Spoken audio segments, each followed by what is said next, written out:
what do you think makes a meaningful career? What is the difference? Why you prefer coaching over mentoring? How do we distinguish ourselves from the pack? If you're not at the table, you're on the menu. You know? And oftentimes our hands have to get dirty. What could be the best outcome for this situation? I'm Michael. I'm Regine. And this is Gears in Motion.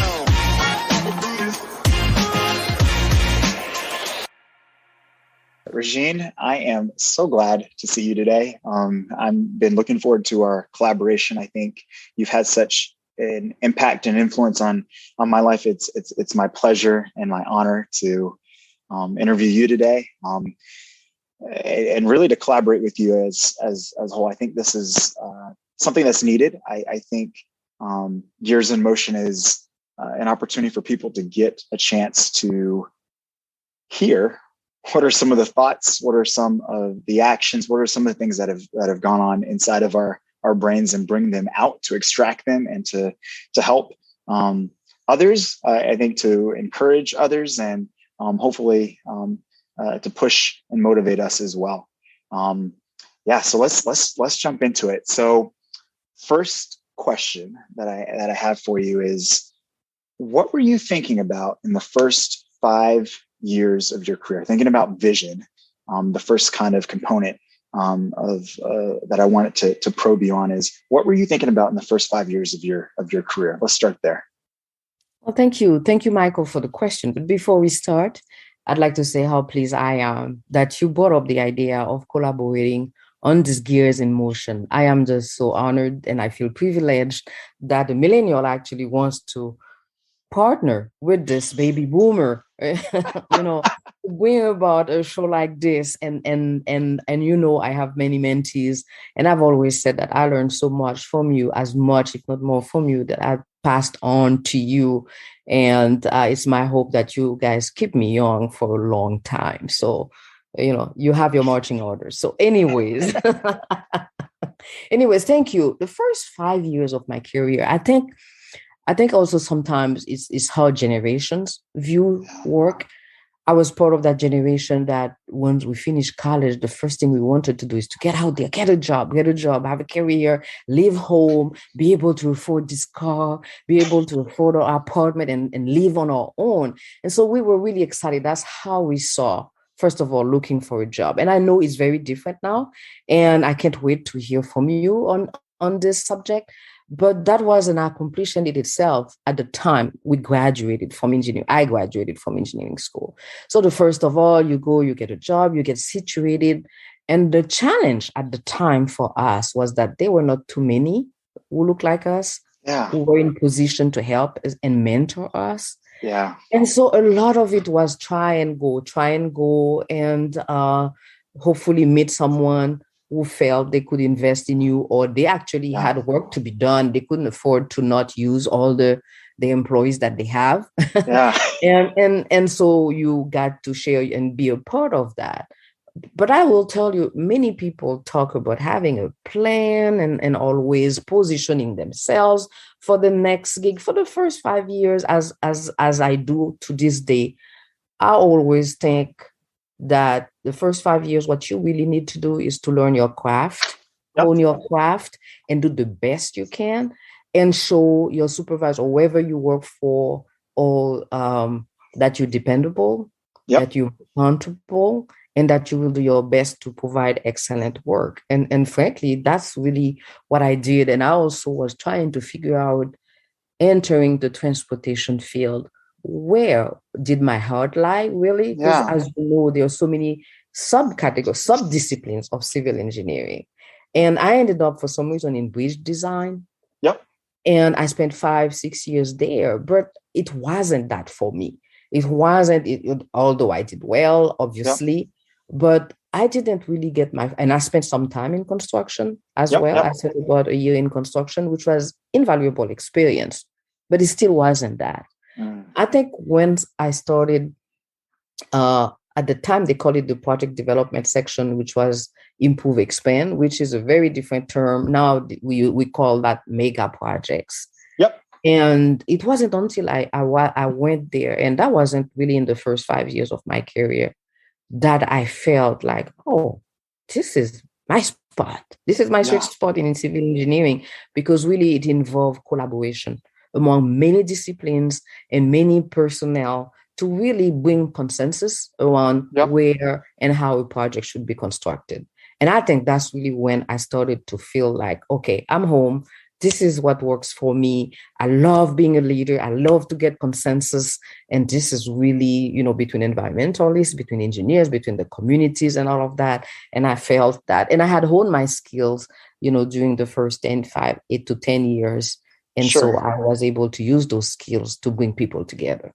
So excellent. So let's back up a little bit. How did you even get, you said there weren't a lot of us that were in the space of transportation. How did you even get interested in transportation? Like where, and then I want you to tell me how you got interested in transportation. And then I also want you to go back and tell me what was the car that you wanted. I noticed you said that, I love cars. I got to go back and see what was on your mind car wise.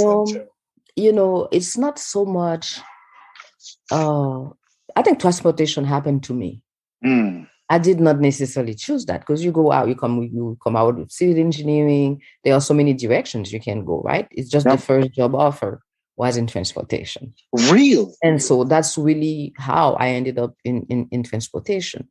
And I'm glad. I'm very blessed to have had that opportunity, because there is so much you can do, and you're constructing the built environment. You're constructing something that is of use, and that also helps in supporting the economy, the quality of life for so many. There is so much to do. There are so many different facets, of transportation, right? And because when you look at air, surface transportation, public transit, rail, etc., there are so many different facets that one can easily find a sport where you think you can.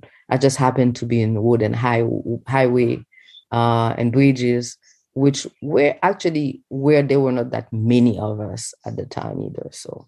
That's interesting. Wow. So you were applying for jobs, and then a transportation job was the first one that came along, and then you started to experiment. What about maybe, I know you have some Haitian roots, and I'd love to hear, like, what even inspired you to go into engineering? Like, why, what prompted you to go that route to begin with? Well, as you mentioned, I'm from Haiti. My father was an engineer. And so from a very young age, Michael, he put me to work, because my father had a terrible handwriting. No one could understand his handwriting except for my mother, and some of it that I could do. My mother did. And so everything had to be typed in order for anyone to understand what he was saying. Is invoices, is weekly sounds like my dad. Weekly reports, everything. And so the first thing he did, I don't think I was 10 years old yet, or barely 10, when he sent me to typing school. So I could type his reports for him. So I could do all of that. So child labor, Child labor. I love that. Child labor drove me into engineering. So I think like maybe 10 years, even younger. 10 years. Yeah, I went to typing school, learned to type, learned to do his reports, learned to go with him when he had a field review and things like that. So that was one first thing. But my father had many facets to his personality also. He was one of those engineers that was very social, very social. So he liked people, he liked PR. So I always thought, PR would be something that I would like to do. And he looked at me, he said, well, PR is not a discipline that you enter, because you can do PR with everything else you do. And I'm like, that's really something, just like an engineer, right? There is nothing else but engineering, right? And so, and I thought that was a lot more fun to be a PR person than to be an engineer. But I happened to be good in math, physics, Yeah. not so much chemistry. And so, when you're good in math, you're good in physics, you think logically like that. Yeah. So everyone encourages you to go to engineering. This is what you need to do. This is what you need to study. And the other disciplines, because, they're talking to you about going to medical schools and going, and I'm like, medical schools? I would pass out if I had to give someone a shot or an intravenous. I couldn't see blood at the time, And so I was like, okay, the path of least resistance. So I ended up in engineering. But when I mentioned the going to work in project development on mega projects, that's really when I was able to marry, the civil engineering part to the PR, right? To the PR part, and the working with people, bring about consensus. So there is always a way, which my father always told me, you studied what you need at the time. You have to remember where our parents came from, they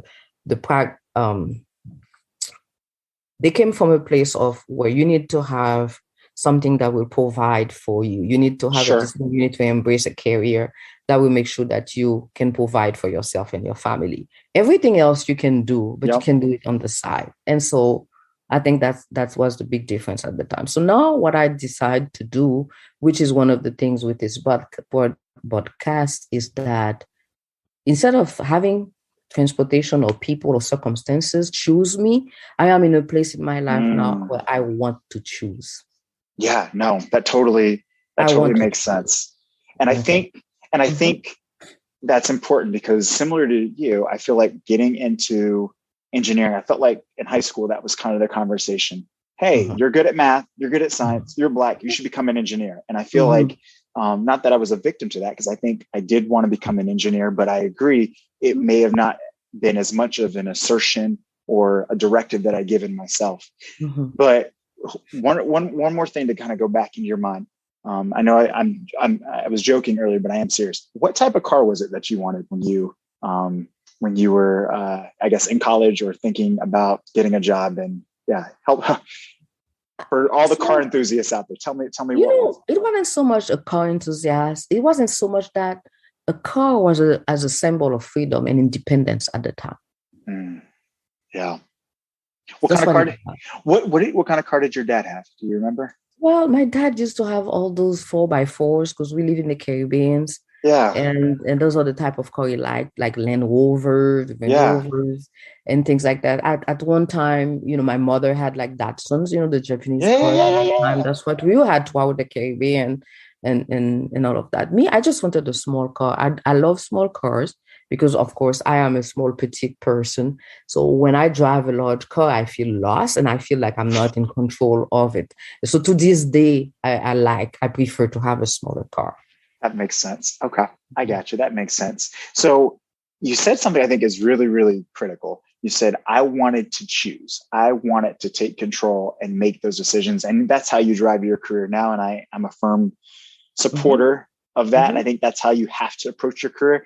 How do you think we should be thinking about career? Are there different characteristics, different dimensions? I think you hit on a couple of them earlier, but how do you think we should be thinking about a career now?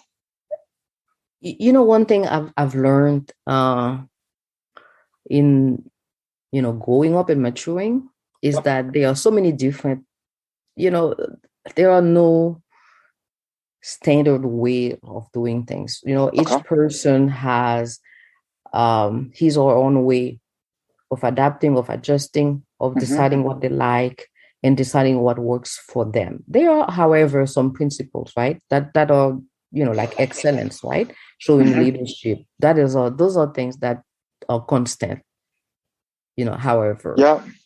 And so what in terms of career, I think I tell people all the time, first of all, you need to hone your skills. That's the first thing. And I know very often people study in engineering and you go to the soft side of engineering right away. And I am of the mindset that you really either need to go into a design or construction or the traffic, really learn the technical skills. And while you do that, hone your leadership skills also. Don't wait until, and then what is important here is that don't wait until someone decides that you can be a leader, because you are a leader. And in order for you to develop those leadership skills, you need to be involved outside of work. Because often, especially when you're a college graduate, work doesn't always afford you the opportunity to be a leader, even though you can be, because in the way you do your job, the way you interact with others, you can show leadership skills. You don't have to wait until you become a manager or a supervisor to do that. But I say you still hone that, because leadership is also, you can be, some people have an intuitive, I'm trying to find the right word here. They can do it by intuition and doing how the right thing, their personality, their character, but also a lot of it can be learned, right? And so when I started working, and I really wanted to do more, but at the time I wasn't yet afforded more opportunities at work, I turned towards my community. Yeah. So when I started having children, I started being on the PTA. They were trying to raise money to actually vote on an increase for the millage to improve the facilities in the district, the school district. I was one of the facilitators, to do that. And the kids were small, but I did, because that was bringing people and building consensus and presenting and selling an idea, that a concept that was worthy, right? And so those are the type of things I started to do. So I started becoming involved in the community, and they helped me hone my leadership skills. So eventually, when you're at work, people can help but see that. People, because you're demonstrating it. And so obviously that also helps for others to notice you and notice the work that you can do. And especially when it comes to working, together. I told, and then that's a good question too, because at one time, I chaired the State Board of Professional Engineers in Michigan. And as such, every year or every 6 months, when we had a new class of professional engineers, I had to go to the Capitol, and everybody who had just passed would congregate over at the Lansing Capitol, and they would ask me to speak to them, to engineers. And one of the things I always said to them, when we graduate from engineering school, we all graduate with the same practically curriculum. We do know how to do mathematics. They tell us they teach us how to think scientifically. They teach us how to reason and use logic to solve problems. And so we all have that. So how do we move on up, and how do we distinguish ourselves from the pack? Yeah. Right? Really, is what it is. Because the degree helps you to get to the door. But once you are behind the door, once you are in the womb and you are working your way towards being at the table, what do you do to make sure you can sit at the table? And that's the technical skill. Is the technical skills, but it's your ability. It's mostly your ability to work with others and deliver. Your technical skill will help you be recognized and will help you give you gravitas and credibility. But what will really separate you from the band, from the pack, and helps identify you as a leader is your ability to work with others, being a team member. And Michael, you remember we talked a little bit about that. We brushed on that subject at one time about the difference. I think millennials are a little bit different. They individualistic in a way. I'm not saying that as a judgment. I'm not judging. Sure. What I'm saying is the personality trait that I see among that generation. And so I think it's going to be interesting to see, though, how engineer the profession and evolves, or what your mark is going to be on that. Is it going to be possible for the millennial to achieve some of the, how they're going to use that individuality to work on projects that require mostly teamwork. Okay. No, I think you're right on the money there.